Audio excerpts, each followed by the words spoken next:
Hello කොහොමද කට්ටියට ඉතින් හොඳින් ඇති කියලා හිතෙනවා. ඔයාලා සත්තු ගද්දි මේ දේවල් ගැන සැලකිලිමත් වෙනවද කියලා බලන්න. කඩේකින් හෝ ගෙදරකින් හෝ ගද්දි නම් කඩේකින් ගද්දි නම් අනිවාර්යෙන් බලන්න වෙනවා මෙව්වා. ඉතින් එන වීඩියෝ එකේ ඉවරනකම් සෙට්ලා ඉන්න. අපි යන් එන වීඩියෝ එක. හරිද යාළුවනේ පළවෙනි කරුණ විදියට ගත්තොත් ඔයාලා කඩේකින් එම් පරියක් ගන්නවා නම් එයාලා එක එක නෙවෙයිනේ දාලා තියෙන්නේ. රංජුවම එකට එක මේ කූඩුවක දාලා තියෙන්නේ. එතකොට ඔයාලා ඉස්සෙල්ලම බලන්න ඕනේ දැන් ඔයා හිත යන සතෙක් ඇතිනේ. හිත යන එකක් හරි හොඳ සතෙක් හරි ඇතිනේ. එහෙම බලනවා නම් ඔයාලා ඉස්සෙල්ලා බලන්න ඕනේ මේ සතාට ලෙඩ තියෙනවද කියලා. ඒ කියන්නේ අතට අරගෙන කටු ලෙඩේ තියෙනවද කියලා බලන්න. කටු ලෙඩේ කියන්නේ ඒක හැදෙන්නේ මේ සතුන්ට කෑම මදි වුණාට පස්සේ එහෙම තමයි කටු ලෙඩේ ඉන්නේ. හදන කට්ටිය නම් දන්නවා.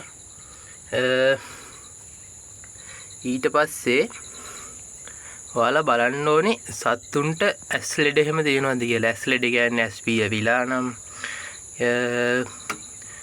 ඇස් වලින් කඳුළු වෙනවා නම් ඒ වගේ තියෙනවා නම් ඒ සතා ගන්න එපා. මොකද ගෙනාවොත් අනිත් සත්තුන්ටත් බෝ වෙන්න තියෙන ඉඩ වැඩි හින්දා. ඊට පස්සේ බලන්න ඕනේ ඉතින් සෙම තියෙනවද කියලා.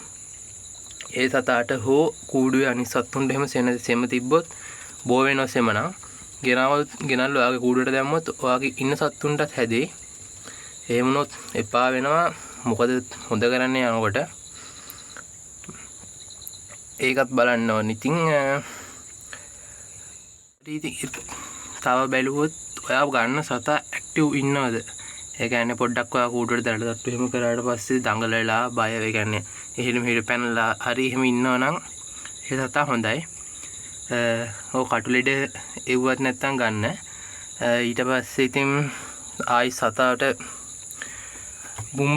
කියන්නේ පුම්බගෙන එහෙම ඉන්නවනම් එහෙම ඉන්නවනම් ගන්න එපා ඔළුව පාත් කරගෙන. මොකද ඒ සතා ලෙඩ ඒ වගේ සත්තු නම් ගන්න එපා. තව ඉතින් ඔයා බලන්න ඕනේ ගන්නකොට කූඩුවේ අනිත් සත්තු ගැන. ඒ කියන්නේ දැන් ගන්න සතා නෙමෙයි තව සත්තු ඉන්නවනේ. ඒ සත්තු ගැන බලන්න ඕනේ කූඩුවේ අනිත් සතුන්ට ලෙඩ තියෙනවද කියලා. ඔය බෙල්ලි ලෙඩ එහෙම තියෙනවා නම් ගන්නම එපා. ගෙඩි ලෙඩ ඒකත් බෝ වෙන වැඩක් ගාලා. ඒ වුණොත් කූඩුවේ අනිත් සත්තු සෙට් එකම ඉවරයි. ඔය වගේ දේවල් තමයි බලන්න ඕනේ ඉතින් වැඩියෙන්ම. හරි ඉතින් යාළුවනේ තව බැලුවොත් ඉතින් මේ මට එකපාරක් අයියා කෙනෙක් කිව්වා සත්තුන්ගේ කකුල් වල නියපොතු තියෙන. නියපොතු තනි පාටකින් වැටිලා තියෙනවා නම් ඒ සතා හොඳ සතෙක්ලු. ඒ කියන්නේ තනි කලර් එකක් තිබ්බොත් මේ සතා කවලන්නේ නැති හොඳ සතෙක් කියලා කියනවා. ඒක හරියටම කොහොමද දන්නේ නැහැ. දන්න කෙනෙක් ඉන්න නම් කමෙන්ට් එකක් දාන්නේ ගැන පොඩ්ඩක්. ඉතින් තව ඔයාලට පොඩ්ඩක් ගද්දි හොඳට කකුල් එහෙම බලන්න ගෙඩි ලෙඩ හැදෙනවා.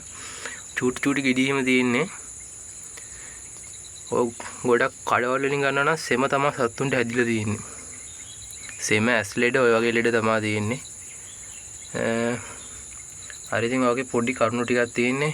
දිග වීඩියෝ ගන්න නෙවෙයි.